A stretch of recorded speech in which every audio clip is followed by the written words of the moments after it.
Alors, bonjour à tous et à toutes. Merci beaucoup pour votre présence ce matin un peu frisquet, mais ensoleillé.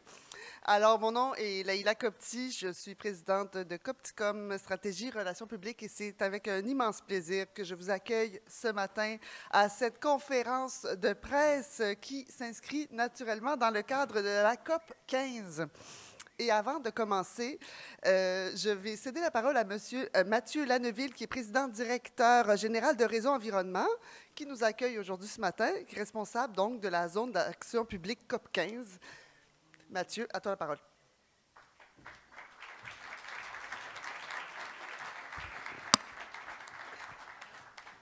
Mesdames, Messieurs, M. Stephen Guilbeault, ministre de l'Environnement du Canada, M. Charette, ministre de l'Environnement du Québec, et Mme Plante, qui nous accueille chez nous, la COP 15 à Montréal, et l'ensemble des élus qui sont avec nous aujourd'hui. On est vraiment contents d'être rassemblés aujourd'hui.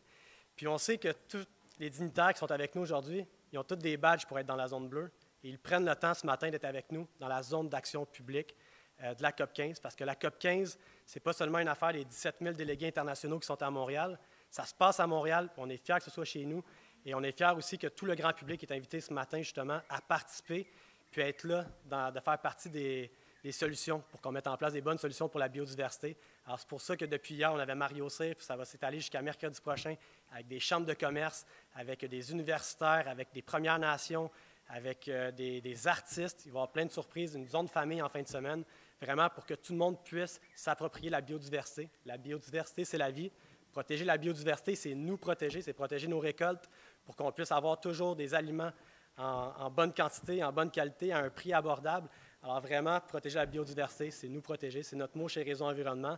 On est la plus grande association de spécialistes en environnement au Québec. On est fiers de pouvoir accompagner plusieurs municipalités, entre autres avec nos programmes d'excellence, dont celui en biodiversité, pour qu'on puisse échanger les bonnes pratiques, qu'on puisse reconnaître aussi les bonnes pratiques. Et on est vraiment fiers que vous soyez là avec nous.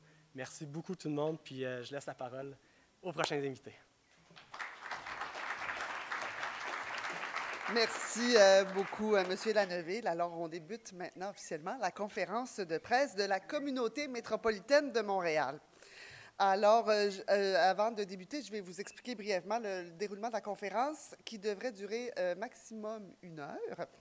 Alors, d'abord, Mme Valérie Plante, mairesse de Montréal et présidente de la CMM, s'adressera d'abord à vous, suivie de M. Benoît Charette, ministre de l'Environnement, de la lutte contre les changements climatiques, de la faune et des parcs du Québec, et suivi de l'honorable Stephen Guilbeault, ministre de l'Environnement, du changement climatique du Canada. Ensuite, M. Massimo Iezzioni, directeur général de la CMM, viendra prendre la parole, suivi de plusieurs élus du Grand Montréal qui viendront vous présenter des initiatives en matière de conservation et de protection des milieux naturels qui soutiendront les objectifs de la CMM d'ici 2030. Ensuite, les médias pourront poser les questions sur le sujet du jour en français puis en anglais. Alors, sans plus tarder, j'invite maintenant Mme Valérie Plante, mairesse de Montréal et présidente de la communauté métropolitaine de Montréal, à prendre la parole.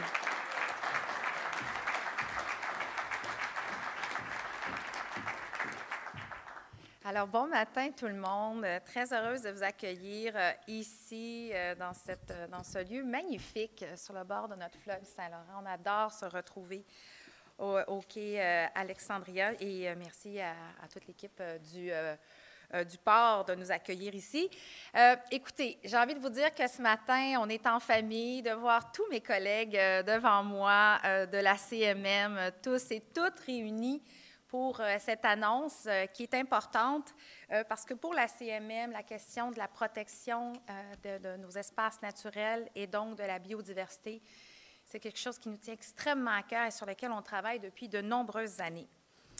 Alors, bien sûr, je ne pourrais pas tous les nommer, tous mes collègues, parce que ça ferait 82 personnes à nommer. Mais bien sûr, plusieurs d'entre eux et d'entre elles prendront la parole dans quelques minutes suite à mon intervention. Et permettez-moi de remercier, de saluer mes collègues. Monsieur Charette, ministre de l'Environnement, bienvenue à cette conférence de presse. Merci d'être là ce matin. Et bien sûr, le ministre, Monsieur Guilbeault, bienvenue chez vous à Montréal. Et très heureuse de vous compter parmi nous. ainsi que M. Massimo Iedzoni, le directeur général de la CMM. Alors, comme je vous le disais, heureuse d'être entourée de mes collègues de la CMM. Vous le savez, je suis bien sûr la mairesse de Montréal, mais je porte également le titre, je suis la présidente de la communauté métropolitaine de Montréal et j'en suis extrêmement fière. Pour celles et ceux peut-être qui ne sont pas familiers avec la CMM, permettez-moi de vous rappeler que la CMM, c'est 82 municipalités, dont 40 du territoire est en milieu urbain et 60 est en zone agricole. C'est une région névralgique, bien sûr, pour le Québec, qui abrite des boisés, des marais et plusieurs espaces à haute valeur écologique. La protection de ces territoires qui sont fragiles ou du moins qui sont sous haute pression, c'est le cas de le dire, c'est une priorité pour la communauté de la CMM. Et en fait, la CMM, je tiens à le mentionner, on est la deuxième région qui compte le plus grand nombre d'espaces protégés, puis on en est fiers parce qu'on est une région quand même très urbaine dans le sud du Québec, et de porter ce titre-là, on en est fiers, mais on veut continuer à innover. Alors, ça démontre tout le travail qui a été fait au cours des dernières années par la CMM, et ça, je tiens d'ailleurs à remercier le directeur général, mais ainsi que toutes les équipes de la CMM pour leur travail qui a été fait au cours des nombreuses années précédentes aujourd'hui pour la COP 15. On le sait, le défi du Québec et de partout à travers le monde, c'est de préserver la nature, préserver les espaces naturels, évidemment, mais comme je le disais il y a quelques minutes, c'est d'autant plus un défi dans les zones où c'est facile de construire. Il y a une pression supplémentaire. Alors, ça veut dire que pour les villes de la CMM, on veut en même temps bâtir des logements parce qu'on veut loger notre monde, c'est vraiment important, mais en même temps, on veut augmenter le nombre d'espaces protégés. Puis c'est cet équilibre-là qu'il faut réussir à trouver pour, entre autres, garantir la qualité de vie de nos populations. Parce que quand on sauve des espaces verts, quand on augmente le nombre d'espaces naturels, c'est toute la population qui en profite à court, moyen et long terme. À Montréal, vous le savez, pour un peu illustrer cette volonté-là, on a préservé de grands espaces verts dans l'ouest de Montréal pour faire le Grand Parc de l'Ouest, qui est le plus grand parc urbain au pays.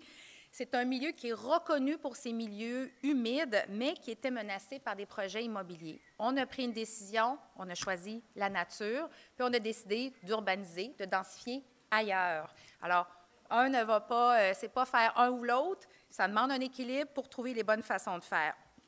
Alors, j'aimerais vous dire que cette volonté-là qu'on a à la CMM de faire de l'aménagement intelligent, ce n'est pas toujours facile, mais il y a quand même un consensus comme quoi l'étalement urbain, ce n'est pas la solution. Puis que le nerf de la guerre pour protéger la biodiversité au Québec, bien, ça passe par la protection des espaces verts et justement par la densification intelligente basée sur nos milieux qui sont tous distincts, surtout quand je vous dis que 60 % c'est de la zone agricole dans la CMM, ça illustre bien la complexité. Alors, au niveau local, on agit. Toutes les municipalités de la CMM, on agit. On sait que les menaces sur la biodiversité, ils n'ont pas de frontières. Ça ne s'arrête pas à la frontière d'une ville, ça ne s'arrête pas à la frontière d'une province, ça ne s'arrête pas à la frontière d'un pays. Puis aujourd'hui, on est très fiers d'annoncer que la communauté métropolitaine de Montréal s'engage à protéger 30 % des milieux naturels du Grand Montréal d'ici 2030.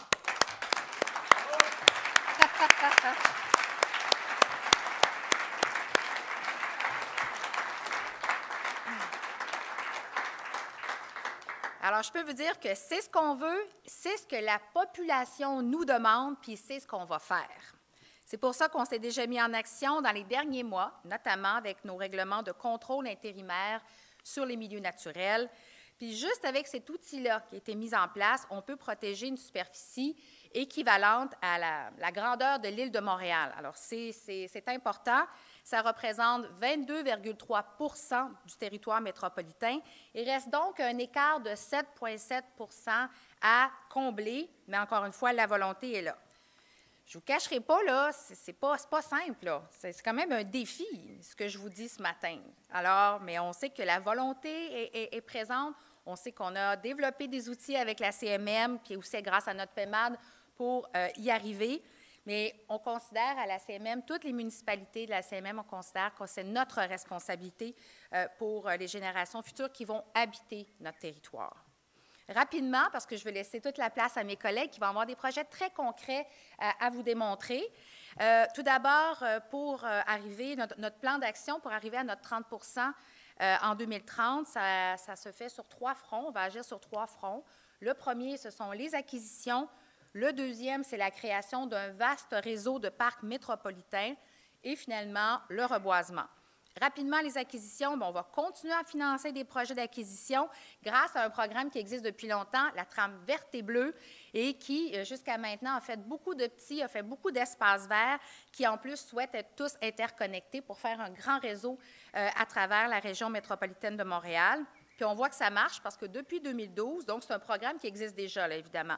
Depuis 2012, c'est l'équivalent de 1680 terrains de soccer qui ont été acquis par ce programme. Et justement, on va entendre d'autres projets qui vont s'ajouter. Le boisé Sabourin à Saint-Bruno, le bois Saint-François à Laval, ainsi que le corridor forestier de Châteauguay-Léry. Et mes collègues vont vous en parler. Sur le deuxième axe, le deuxième effort qu'on veut mettre en place, c'est la création d'un réseau de parcs métropolitains. D'ici 2030, ce réseau de parcs pourrait compter plus de 14 000 hectares. C'est 37 fois la superficie du Mont-Royal. Puis pour y arriver, on va acquérir et reconvertir des espaces, comme par exemple certains terrains de golf. Finalement, on va accélérer le boisement.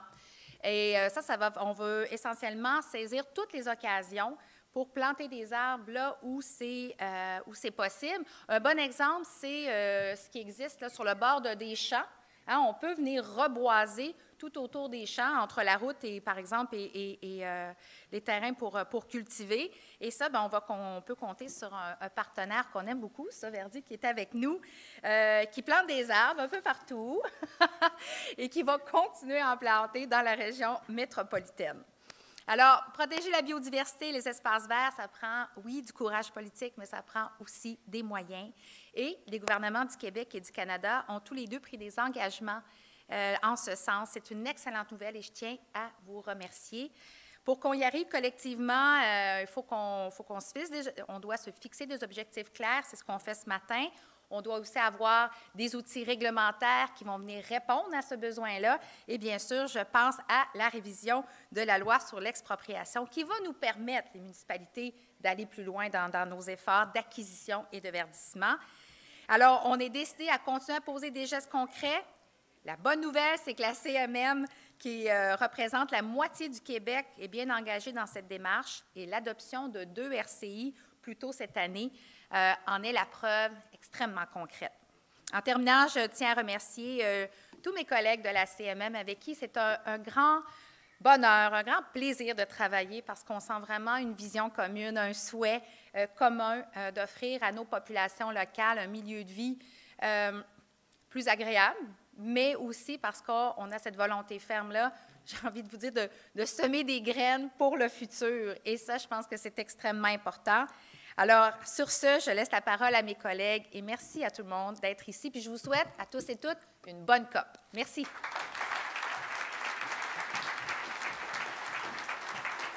Merci beaucoup, Madame Plante. J'ai une petite confidence à vous faire. Moi, ça fait 7 COP que je fais de climat et c'est ma première en biodiversité. Puis, c'est le fun, les annonces en biodiversité par rapport au climat parce qu'on peut les mettre sur une carte. Alors, ça met beaucoup de bonne humeur. Alors, j'invite maintenant M. Benoît Charette, ministre de l'Environnement, de la lutte contre les changements climatiques, de la faune et des parcs et ministre responsable de la région des Laurentides, à prendre la parole. Merci. Merci, Leila. Bonjour tout le monde. Cher Steven, chère Valérie, je dois vous avouer, j'ai un gros dilemme ce matin. On me dit, 2-3 minutes max, mais en même temps, moi, je me fais toujours un devoir de saluer l'ensemble des élus municipaux qui sont des partenaires incontournables. Donc, soit que je prends les 2-3 minutes à tous vous nommer, ou vous me permettez de vous les... Parfait, mais après. J'irai les saluer tout de suite après. Écoutez, un gros merci. Franchement, un plaisir d'être avec vous ce matin. Valérie, Leila l'ont bien mentionné. Peut-être un petit parallèle qui est pertinent à faire au niveau des COP sur le climat, justement. J'en ai quelques-unes à mon actif, moins que toi, par contre. Et moi, ce qui me désolait, les premières auxquelles je citais, c'est qu'on parlait à juste titre du climat, de notre obligation de réduire nos GES, mais on perdait souvent de vue la question de la biodiversité. L'année dernière, à Glasgow, j'ai senti un petit revirement de tendance. La question de la biodiversité a pris passablement de place, une place toute légitime. Cette année encore sur le côté de l'Égypte. Et là, maintenant, je pense que ça devient un acquis, que c'est les deux faces d'une même médaille, en quelque sorte. Et là, je reprends essentiellement l'expression du secrétaire général des Nations unies qui employait cette expression-là en début de semaine. C'est deux faces d'une même médaille. On ne peut pas penser réduire nos GES, on ne peut pas penser résoudre la crise climatique si on ne prend pas en compte la crise de la biodiversité également. Donc, de voir les municipalités impliquées de cette façon-là. Je faisais des blagues tout à l'heure, mais oui, les municipalités sont les premiers partenaires sur ces enjeux-là. On l'a mentionné en début de semaine avec le premier ministre à travers le plan j'allais l'appeler le plan Nord. Là, je ne suis pas dans la bonne région, pantoute, mais le plan nature qui a été annoncé en début de semaine. Et c'est 650 millions essentiellement qu'on vient ajouter. C'est de l'argent frais. Ce n'est pas un calcul mathématique avec beaucoup d'imagination, reprendre des budgets ici et là. Ce sont 650 nouveaux millions de dollars qui seront spécialement dédiés pour mettre de l'avant, quoi essentiellement, les mesures qui nous viendront des milieux eux-mêmes. C'est la raison pour laquelle, au cours des prochaines semaines, des prochains mois, on va être en contact constant pour voir comment faire en sorte que ce plan-là produise les résultats escomptés. On a pris le même engagement essentiellement, tout à fait ravi que la CMM s'engage pour un 30 % également de son côté. Mais en même temps, ce n'est pas le gouvernement du Québec, ce ne sont pas les municipalités seules qui pourront faire ce travail-là, d'où l'essentielle consultation là, que l'on va tenir avec vous au cours des prochains mois pour nous permettre d'atteindre cet objectif-là. Au niveau de la CMM, le territoire est bien circonscrit. Au niveau du Québec, le territoire est très, très vaste. On nous a rappelé à juste titre que le Nord, c'est important de le protéger. Je pense qu'on a fait des efforts considérables au cours du précédent mandat, mais il faut mettre l'emphase pour les prochaines années, essentiellement dans le Sud, où la biodiversité est encore plus riche. Et j'insiste, sans dénigrer naturellement l'importance des territoires dans le Nord qui ont pu être protégés. Mais cette richesse-là, et je l'ai dit à quelques reprises au cours des derniers jours, au Québec, là, on a plusieurs dizaines de milliers d'espèces, autant fauniques que floristiques, mais on en a une cinquantaine qui n'existent qu'au Québec. Donc, à partir du moment où on perd cette biodiversité-là, ce sont des espèces là, qui sont potentiellement perdues à tout jamais, ce que l'on veut naturellement éviter. Donc, merci à toutes et tous aujourd'hui. Je sais qu'il y a de beaux exemples qui nous seront présentés au cours des derniers instants, des prochains instants, et ce seront pour chacun de ces exemples-là une source d'inspiration. Avant de vous laisser, peut-être vous parler d'un partenariat qui est incontournable. Vous connaissez tous le réseau Environnement. C'est un partenaire depuis des dizaines d'années. En fait, c'est une institution là, qui a, je pense, beaucoup de notoriété auprès de chacun d'entre nous. On avait annoncé ce programme d'excellence pour la biodiversité avec un financement là, qui devait couvrir la période 2021-2023 à raison de 271 000 $. Ça me fait plaisir aujourd'hui d'ajouter un 110 000 $ supplémentaires pour que le réseau puisse continuer de vous accompagner. M. Lanneville nous disait tout à l'heure, près d'une vingtaine de municipalités s'en sont prévalues jusqu'à maintenant. Et c'est un programme, naturellement, qui vous est disponible, qui vous est accessible. Et c'est une des façons de développer des initiatives qui font notre fierté par la suite. Donc, merci à Réseau Environnement. Et pour le gouvernement du Québec, c'est un partenariat là, qui est plus qu'apprécié. Et à chacune d'entre vous, et j'irai vous nommer individuellement après la conférence de presse tout à l'heure. Donc, un plaisir de vous retrouver. Merci beaucoup.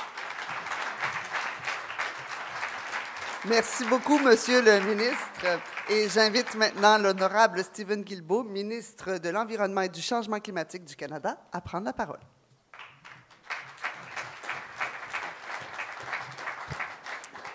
Merci beaucoup, Léla. Chère Valérie, cher Benoît, maires et mairesses, Massimo, Très heureux d'être ici avec vous aujourd'hui, dans cette belle ville que j'affectionne. Vous êtes seulement à quelques rues de l'une des plus belles circonscriptions au Canada, soit la circonscription de Laurier-Sainte-Marie. C'est quand même très bien ici aussi.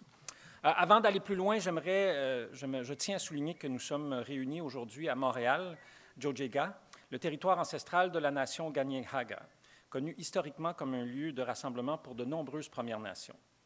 Notre présence à toutes et tous ici ce matin est une indication claire de notre volonté de collaborer avec les municipalités qui sont en première ligne quand vient le temps de protéger la biodiversité.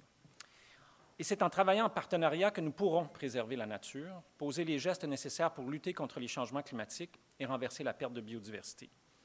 C'est ainsi que travaille le gouvernement du Canada et nous avons, en la communauté métropolitaine de Montréal, un partenaire de premier ordre.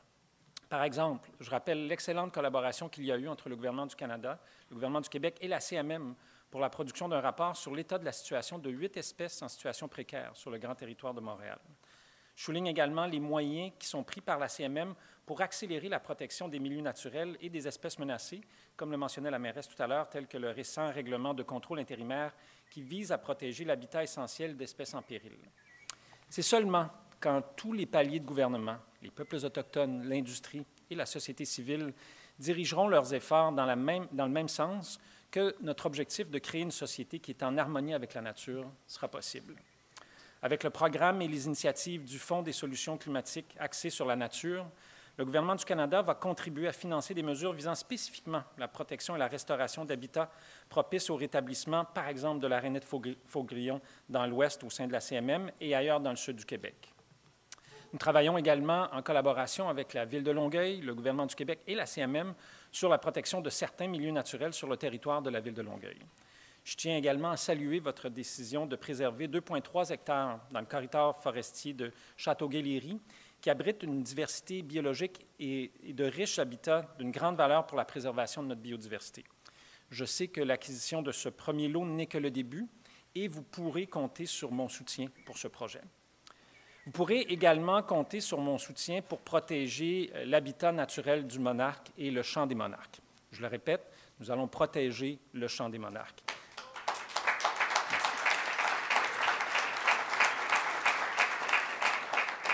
Et s'il y en a qui doutent de notre volonté de le faire, dites-vous que ça ne vient pas juste de moi et de mon équipe Environnement et Changement climatique Canada, mais ça vient de très haut.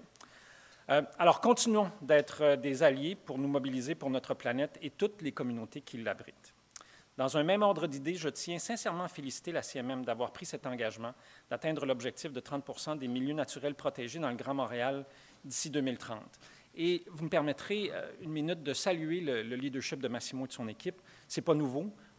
Nous avons dans le passé travaillé sur plusieurs dossiers ensemble. Plusieurs, vous rappelez probablement du PMAD, qui avait été une bataille quand même passablement épique, sur la protection des milieux humides, des forêts dans le Grand Montréal, et qui était très, très, très précurseur. Alors, Massimo, vraiment, félicitations.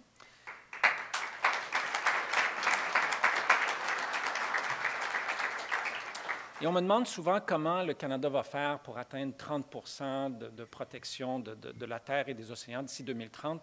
Bien, c'est en travaillant avec des partenaires comme la CMM, comme les municipalités, comme le gouvernement du Québec. Je tiens également à saluer la déclaration du premier ministre Legault qui a également annoncé que le Québec visait la protection de 30 % du territoire. Nous allons, avec l'annonce que le premier ministre et moi avons fait plus tôt cette semaine, d'investir 800 millions dans des projets de protection menés par les Autochtones et des annonces à venir au cours des prochains jours avec certaines juridictions canadiennes, nous aurons un plan très clair pour atteindre le 25 % de protection d'ici 2025, en voie vers le 30 % en 2030.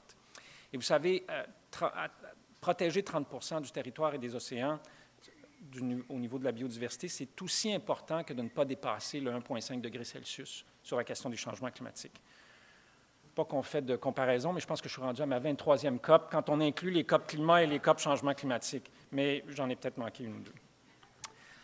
Plus sérieusement, c'est grâce à votre volonté d'action comme celle dont vous faites preuve que le Canada sera cité en exemple et reconnu pour son ambition et son engagement. On ne fera pas ça tout seul. Vous avez des partenaires incontournables pour protéger la nature et pour mettre en œuvre des projets qui ont des impacts positifs et durables sur la biodiversité. Soyez assurés que nous allons continuer de collaborer avec vous toutes et tous dans le futur. Merci beaucoup. Merci beaucoup, Monsieur le ministre. Alors, sans plus tarder, j'inviterai les élus de la CMM qui ont des projets à présenter à monter sur la scène avec Monsieur Massimo Iezzoni, directeur général de la CMM, et nous allons pouvoir entendre ces magnifiques projets qui vont soutenir ces objectifs. Alors, Massimo, à vous la parole. Merci de vous joindre à nous.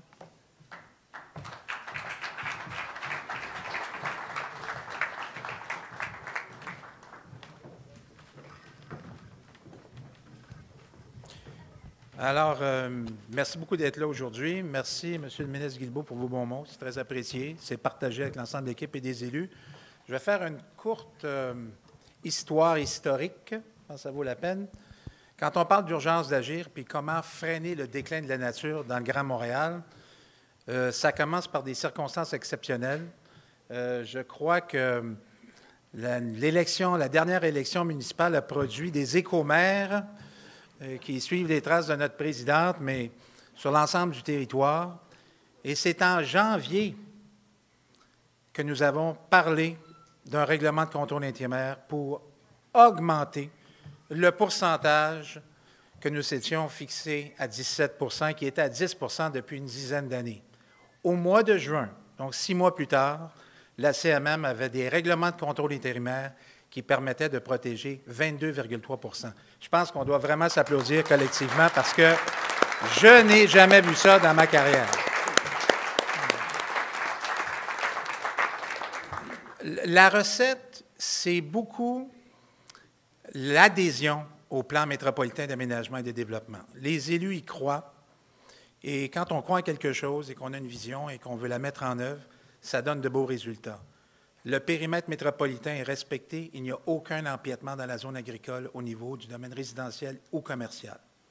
C'est beaucoup, ça. Ça veut dire concrètement qu'on construit à l'intérieur du périmètre urbain et on protège la zone agricole. Et avec maintenant le règlement de contrôle intérimaire à 22,3, on protège aussi les milieux naturels qui sont composés d'espèces menacées et autres. Le prochain défi, en hectares, c'est à peu près 35 000 hectares. C'est un défi colossal et ce n'est pas pour rien qu'on commence à réfléchir à d'autres pistes, comme par exemple les golfs. Donc, la CMM, d'ailleurs, on parle des golfs, on en avait 6 au début, mais on en a ajouté 3, donc on est maintenant rendu à 9 golfs.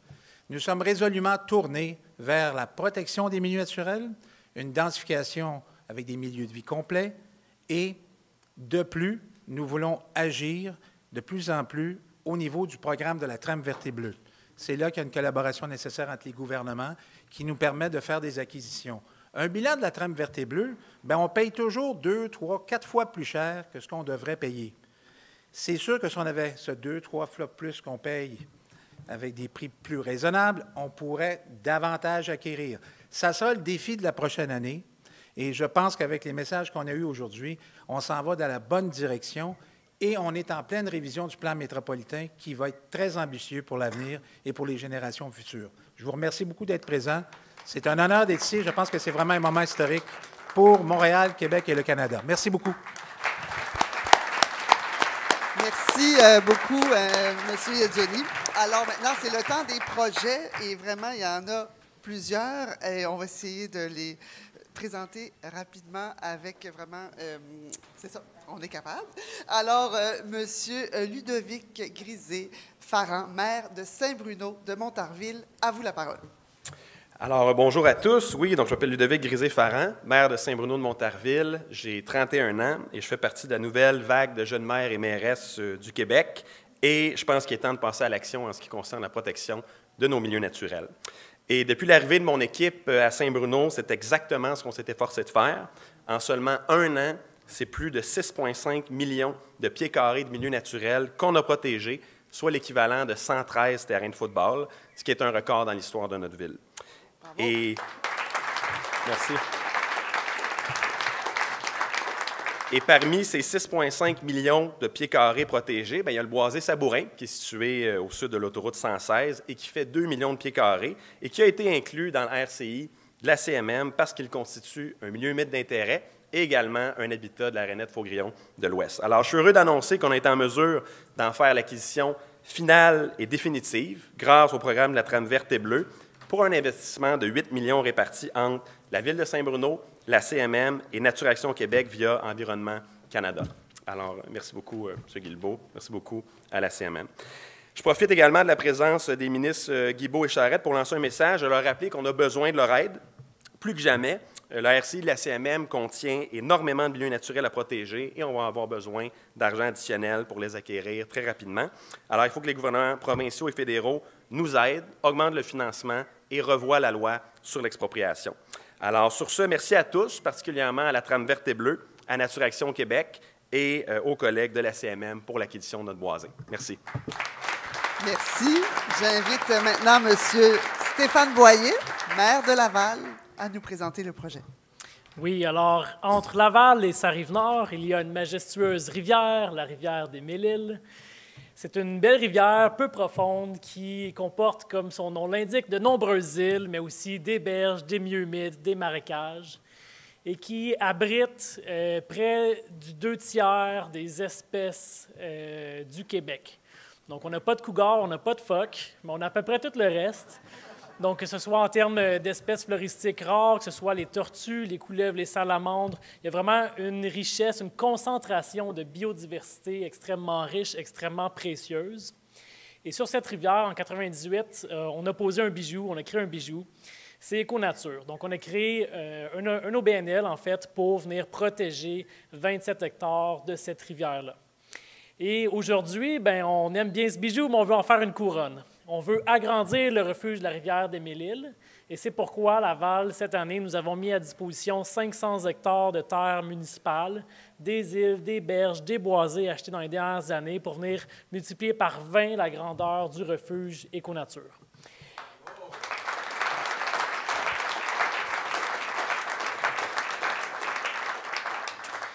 Et tout ça, évidemment, c'est le fruit d'une implication intense de la Ville. On a acheté cette année pour 40 millions de milieux naturels. Jamais dans toute l'histoire, la Ville de Laval n'a investi autant en milieux naturels. Je crois que mon trésorier est tanné de me voir cogner à sa porte. Et évidemment, ce travail-là s'est fait en collaboration avec la CMM via le programme, entre autres, de la trame verte et bleue. On travaille aussi avec Québec pour la reconnaissance de ces milieux-là et partager une partie du coût des acquisitions. On a acheté d'ailleurs plusieurs îles dans les dernières années. Mais c'est un travail qu'on veut continuer aussi avec nos collègues de la Rive-Nord et en faire un grand parc métropolitain. Alors, et peut-être en terminant aussi, parce que je pense que c'est important de protéger la biodiversité, mais aussi il faut la mettre en valeur. Je crois que si nos citoyens peuvent apprécier la nature, tout le monde va être plus à même de vouloir la protéger. On va éviter l'étalement urbain si on a accès à de la nature proche de chez nous. Ça va nous inciter à rester en ville et avoir des bonnes pratiques en termes d'aménagement du territoire. Alors, on travaille également pour mettre en valeur ce territoire-là, entre autres avec des navettes fluviales, avec Éco-Nature et plusieurs des villes dont je vois beaucoup de maires de la Rive-Nord, Rosemère, Blainville, Saint-Eustache, Boisbriand, etc. Alors, merci beaucoup pour votre collaboration et ensemble, créons cette belle couronne au nord de Montréal. Merci. Merci beaucoup. Et maintenant, j'invite M. Martin Danfous, maire de Varennes, M. Nicolas Dufour, maire de Repentigny, et Mme Caroline Bourgeois, mairesse de l'arrondissement de Rivière-des-Prairies, Pointe-aux-Trembles, à présenter leur projet. Merci à tous. Écoutez, je suis à l'aube de la fin du 350e anniversaire de Varennes. Quelle annonce extraordinaire! Messieurs les ministres, ça a été un plaisir de vous côtoyer en Égypte lors de la COP27 et très heureux de vous revoir aujourd'hui. L'île Sainte-Thérèse de Varennes, ça fait 30 ans qu'on aspire à y construire un parc écotouristique. Depuis au moins une dizaine d'années, avec mes collègues de Repentigny, Pointe-aux-Trembles, Rivière-des-Prairies, on avait vraiment le sentiment que les astres étaient enfin alignés. Mais depuis 5 ans, avec l'arrivée de notre présidente de la CMM, c'est comme si l'accélérateur était appuyé dans le tapis. Merci Valérie. Je vous dirais que l'annonce d'aujourd'hui confirme l'intérêt pour cette île-là de 6 km², à l'intersection de l'est de Montréal, de la Rive-Nord avec Repentigny et Varennes. donc stratégiquement parfaitement positionné.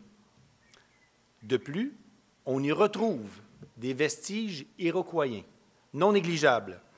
Nous avons une diversité exceptionnelle sur cette île-là, avec un potentiel énorme. Donc aujourd'hui, Varennes est extrêmement fière et honorée d'être ici avec vous. Et je me permets un remerciement particulier à Snap Québec, qui a été un collaborateur important dans les dernières années. Merci à tous.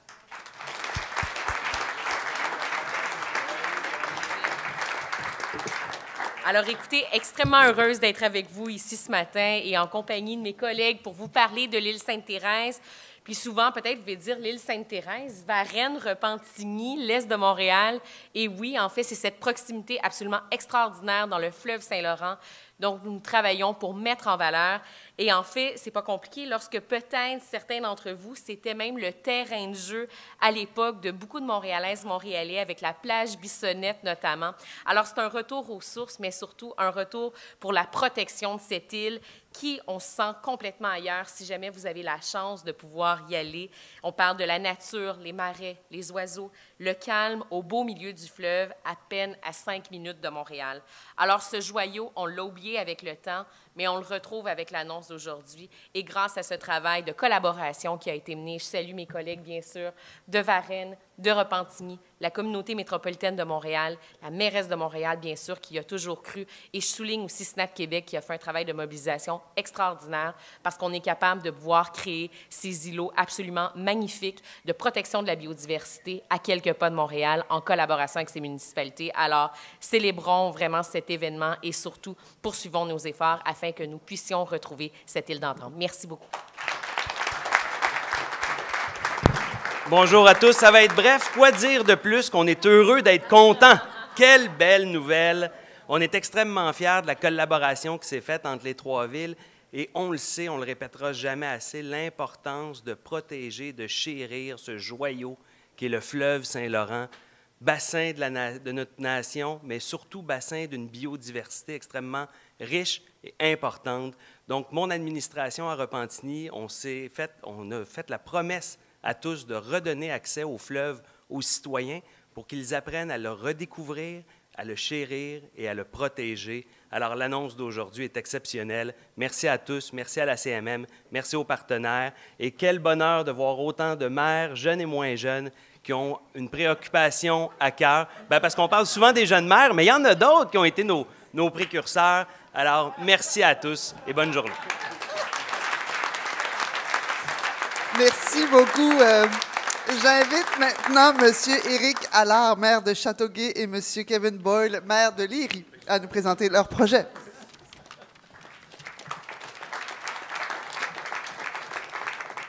J'ai hâte de savoir si on est dans les jeunes ou les moins jeunes, nous autres. Oui, exactement. Bonjour, moi je suis Éric Allard, maire de Châteauguay. Et moi, Kevin Boyle, maire de Ville de Léry. Ça nous fait plaisir aujourd'hui de vous présenter le corridor vert Châteauguay-Léry.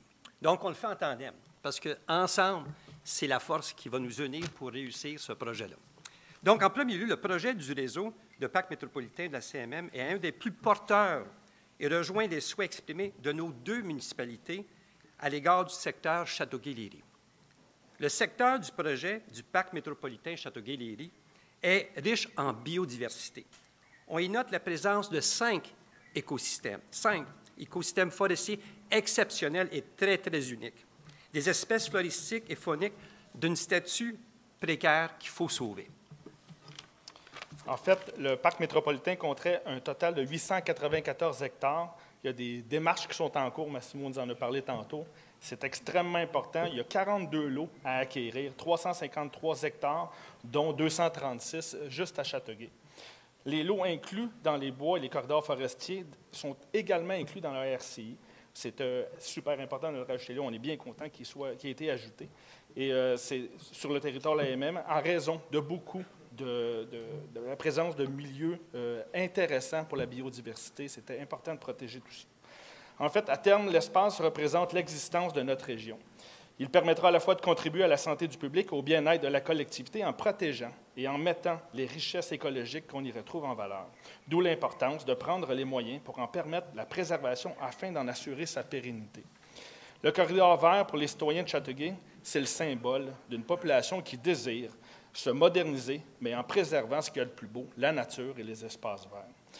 De par sa biodiversité, le corridor vert est non seulement une fierté, mais aussi un besoin essentiel pour notre santé. Nous sommes vraiment heureux de pouvoir compter sur les 2 paliers de gouvernement et surtout sur la CMM pour réussir à mener à bien ce projet. Le corridor vert Châteauguay-Léry représente pour les citoyens de Léry un oasis de la nature qui permet aux citoyens de se ressourcer auprès d'elle grâce à sa biodiversité. La citation d'un ex-lériverin, Hubert Reeves, astrophysicien, communicateur scientifique, écologiste reconnu, résume bien la nécessité de préserver ce corridor forestier. La biodiversité nous concerne au premier chef, car la biodiversité, c'est nous et tout ce qui vit sur Terre. Léry se distingue par son caractère champêtre, son bord de l'eau, ses arbres matures. Les citoyens n'ont cesse de nous dire comme ils aiment vivre à Léry.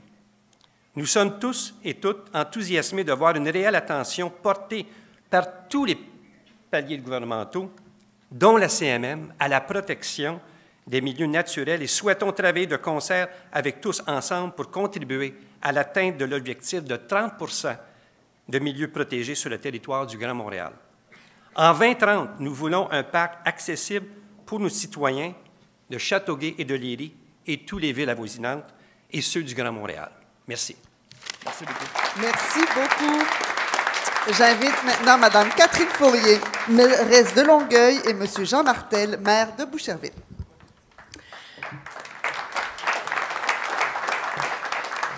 Merci tout le monde. Très heureuse d'être là aujourd'hui avec mon homologue Jean Martel, qui est non pas le plus jeune maire de la CMM, mais qui est certainement l'un des précurseurs et qui a pavé la voie à toutes nos nouvelles administrations parce que Boucherville, ça fait longtemps qu'ils sont engagés en faveur de la préservation de la biodiversité. Il faut le souligner. Donc oui, très fière de pouvoir vous parler de notre joyau collectif qui est le Boisé du Tremblay, dont 500 hectares de milieux naturels partagés entre les villes de Boucherville et de Longueuil. Le Boisé du Tremblay, c'est également 100 hectares de milieux humides. C'est un des plus grands habitats de la rainette faux-grillon. Puis là, on entend les oiseaux un petit peu. Ça aurait été le fun d'entendre des chants de rainette parce que honnêtement, c'est très, très impressionnant. Et c'est également 800 mètres de sentiers pédestres accessibles pour la population. D'ailleurs, on a eu l'occasion d'accueillir la présidente de la CMM pour lui faire découvrir un peu plus tôt cette année. Donc, on donne accès à la population. C'est très apprécié. D'ailleurs, c'est un projet qui a été rendu possible grâce au programme de la trame verte et bleue. Et on a plein de beaux projets futurs. D'ailleurs, on a déposé une demande officielle pour que le Boisé du Tremblay soit reconnu en tant que refuge faunique auprès du gouvernement du Québec. Donc, petit clin d'œil à Benoît. On attend ça pour l'année prochaine. 2023 sera la bonne année. Puis, on est toujours en mouvement pour acquérir certains lots. Notamment, là, la Ville de Longueuil a fait l'acquisition très récente de 2 lots, encore une fois grâce au programme de la trame verte et bleue. Donc, c'est un beau travail de collaboration dont va vous parler davantage mon collègue Jean. Merci beaucoup.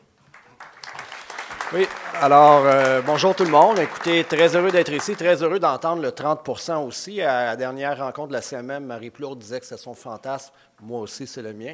Alors, c'est drôle, hein? J'étais un jeune maire, puis là, je suis rendu, je fais partie des vieux avec mon collègue Martin Danfous.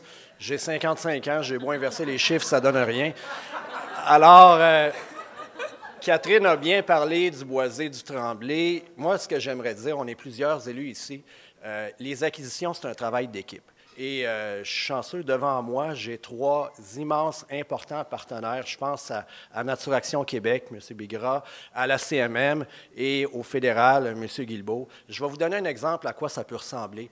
On a fait l'acquisition l'année dernière de 2 millions de pieds carrés zonés blancs. Ça vaut 30-40 piastres le pied carré. On a un super DG, Roger Maisonneuve, qui a convaincu les promoteurs de faire de la planification fiscale, de la donation. On l'a payé 3,50 et le fédéral a payé le 3/6e, la CMM le 2/6e et finalement, le 1/6e qui restait, c'est les citoyens de la ville de Boucherville. Pour faire ça, il faut travailler en équipe, il faut avoir une volonté de faire. Moi, j'avais appelé mon parti Option Citoyen par rapport à Option Promoteur. Là. Et il y a des élus, là, je vous le dis, c'est payant électoralement de faire des acquisitions. Moi, les gens, là, j'ai été élu à 50, je ne dis pas ça pour me vanter, là, 51 la première fois, 82 la deuxième, 92 la troisième et la quatrième, toute l'équipe par acclamation. Et on est passé de 440 hectares, on a ajouté 88 en 2017-2021. On va en ajouter d'autres. Et dans les partenaires, bien, ça prend un conseil déterminé aussi. Puis j'aimerais saluer la présence de Anne Barabé, qui est avec moi depuis 2009, ancienne présidente d'Environnement Nature Boucherville, passionnée par la rainette Faugrillon, aussi active en écologie, là, avant la politique. Bien, vous êtes toujours actif, mais avant votre carrière politique, vous le laissiez, M. Guilbeault. Alors, ça prend une volonté de faire, il ne faut pas lâcher. Et bien, je me réjouis de voir les nouveaux maires et mairesses éco-responsables, parce que le RCI qu'on a adopté, là, je ne pense pas qu'on aurait pu faire ça dans un passé très récent.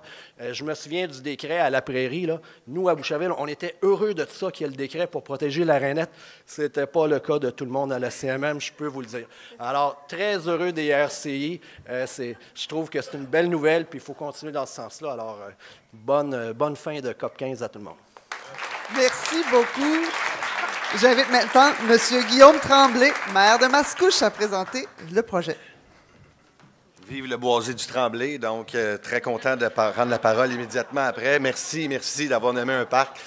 Sans blague, en premier lieu, permettez-moi de remercier Massimo. Donc, je suis un jeune, mais je pense que je vais améliorer mon écoute parce que moi, j'avais compris que la conférence était à l'extérieur. Donc, je m'excuse sincèrement de mes bottes et de mon habit aujourd'hui. Donc, la ville de Mascouche est très fière d'avoir le premier parc métropolitain sur son territoire. Donc, le parc métropolitain du domaine seigneurial de Mascouche. Celui-ci a bénéficié d'un appui important de la communauté métropolitaine de Montréal via le programme de la trame verte et bleue du Grand Montréal pour soutenir certaines acquisitions, la mise en place de sentiers pédestres et l'aménagement d'infrastructures d'accueil, de mise à l'eau et d'une piste multifonctionnelle. Au total, ce sont plus de 6,4 millions qui ont été investis dans ce parc. L'acquisition de l'eau totalisant environ 211 hectares constitue la superficie la plus grande de toutes les acquisitions réalisées par les programmes de financement de la CMM. La Ville est aussi propriétaire d'une partie du site. Dans son ensemble, le domaine seigneurial compte plus de 267 hectares d'espaces naturels conservés. La Ville de Mascouche est aussi engagée dans la protection de milieux naturels avec le corridor forestier du Grand Coteau, avec les villes de Blainville, Lorraine, Mirabel, Mascouche, Repentigny, Rosemont, Sainte-Anne-des-Plaines, Terrebonne et les MRC de l'Assomption et les Moulins. De nombreuses acquisitions ont pu être complétées par le passé et représentent le cœur d'un éventuel parc métropolitain de très grande envergure. C'est le plus vaste ensemble naturel de la ceinture verte de Montréal, plus de 16 000 hectares. Ça représente plus de 21 % de l'ensemble des boisés de la CMM et nous en sommes très fiers sur la couronne nord de Montréal. À ce jour, plus de 20 millions ont été investis en acquisition et en infrastructure dans ce corridor forestier, encore avec l'appui de la CMM et du programme de la trame verte et bleue. Là, je pense que tout le monde comprend que la trame verte et bleue, c'est vraiment important. Tant le domaine seigneurial que le corridor forestier du Grand Coteau contribueront à l'atteinte de l'objectif du 30 % de milieux naturels protégés dans le Grand Montréal en 2030. À ce titre, et je tiens sincèrement à remercier, tantôt j'ai taquiné, mais Massimo pour ton leadership, Valérie pour ton leadership. Vous faites vraiment un travail formidable ensemble et je pense que c'est le Grand Montréal, mais aussi l'ensemble du Québec qui va s'en sortir mieux. Puis c'est nos enfants, nos petits-enfants qui vont nous dire merci plus tard. Merci à vous. Merci beaucoup. Sans plus tarder, j'invite Mme Doreen Assad, mairesse de Brossard, à présenter le dernier projet d'aujourd'hui. Merci beaucoup. Ça va bien tout le monde? Ah, vous savez, tellement un honneur puis un privilège pour moi de pouvoir vous parler du premier parc métropolitain agricole à l'intérieur de la CMM. Merci. Là, je considère que je rentre dans le groupe, la nouvelle âge moyenne d'élus. Mais je pense que je suis un des plus seniors à l'intérieur de l'agglomération de Longueuil et je vous fais constater qu'il y a quand même énormément d'élus de l'agglomération ici à l'intérieur de la CMM parce que je pense qu'on a toutes fait la déclaration de vouloir protéger les milieux naturels autour de nous en vue des futures générations. Et aussi, je voulais partager avec vous aujourd'hui que Brossard, nous, on a toujours cru à la protection des milieux naturels. Les gens ne le réalisent pas parce qu'on subit les pressions au niveau de l'étalement urbain. Valérie l'a très bien dit. Une chose n'est pas nécessairement sans l'autre, mais c'est sûr que c'est une pression incroyable à Brossard. Et nous, on a choisi de protéger nos milieux naturels. Je considérais qu'on était parmi les meilleurs avec nos 24 %, mais là, je vois qu'il faut qu'on continue nos efforts. Mais on a vraiment près de 1000 hectares de protégés à Brossard. Et pour nous, avec l'arrivée du REM, la station terminale Brossard, qui est chez nous, c'est sûr que ça amène une pression. Pour nous, tout ce qui est autour doit être protégé. C'est une déclaration qu'on a fait à Brossard, moi en tant que mairesse, le conseil municipal, et je vous dis toute la population de Brossard, avec l'appui de la CMM, qui joue un rôle très important dans la mise en culture des terres autour. Fait qu'imaginez, la première fois que Valérie est venue pour visiter, j'ai dit, ferme tes yeux puis imagine, parce que quand je lui ai présenté le bioparc, c'était un champ, c'était rien. Mais ça joue un rôle dans la biodiversité. Fait que ça va être un moment où les gens vont pouvoir vivre une expérience de terre à table en allant prendre un mode de transport quand même électrique à l'intérieur du territoire. Donc, on va continuer, notamment par la valorisation des pratiques d'agriculture. Et on le sait, dans le fond, on continue dans le sens, Brossard travaille en collaboration avec la CMM. On va développer notre concept de bioparc. Ça va être quelque chose que j'ai tellement hâte de vous accueillir quand ça sera prêt. Ce sera le premier, mais non le dernier. Merci beaucoup à tout le monde. Merci beaucoup. J'invite maintenant Mme Maline Anagrius, directrice générale de la Sauverdie. Bonjour tout le monde. Je ne sais pas non plus si je suis vieille ou jeune, clairement impostrice. En tout cas, bref, aujourd'hui, pas élue nulle part. Mais ça me fait plaisir de parler après tous ces élus qui ont annoncé de très bonnes nouvelles pour la biodiversité. Je vais poursuivre en ce sens. On vous parlait d'une nouvelle entente de collaboration entre la Sauverdie et la CMM pour un projet concret qui se passe de l'autre côté de la clôture, sur les terrains privés institutionnels. Depuis les 10 dernières années, ici à Montréal, on a planté 100 000 arbres. C'est quoi 100 000 arbres? On me lance souvent des chiffres. Dans ce cas-ci, à Montréal, c'est 175 cours d'école, 65 institutions de santé, des centaines de terrains d'entreprises qui ont verdi leurs terrains et beaucoup de déminéralisation. C'est aussi 25 000 résidents qui ont décidé de verdir leurs cours avec la campagne « Un arbre pour mon quartier ». Cette réussite, nous la devons à un modèle de fonctionnement unique basé sur la collaboration, d'abord avec la Ville de Montréal, qui finance une partie de chaque arbre planté, levier extraordinaire pour amener les propriétaires à verdir leurs terrains. Et bien sûr, l'Alliance forêt urbaine, regroupement d'organismes en verdissement qui travaillent tous avec nous vers un but commun. Ce modèle, on l'a exporté à Laval en 2019 avec le succès qu'on lui connaît en collaboration avec Canopé, le Ressaut de bois de Laval et la Ville de Laval. Il était donc temps d'étendre ce projet vers la CMM, ce modèle de partage de subventions, d'expertise et de collaboration, avec la forte volonté, bien sûr, de collaborer avec les acteurs locaux et régionaux comme Nature Action. Bonjour. C'est en travaillant tous ensemble avec les municipalités, les propriétaires, les bailleurs de fonds et les organismes locaux que nous allons réussir à travers ce projet de créer de la biodiversité, de ramener la nature en ville là où les gens vivent et travaillent, pour le bien-être, bien sûr, les bénéfices écosystémiques, mais surtout pour la santé des populations. Alors, au plaisir de travailler avec vous tous sur ces prochaines années. Merci. Merci beaucoup. Merci à tous et à toutes.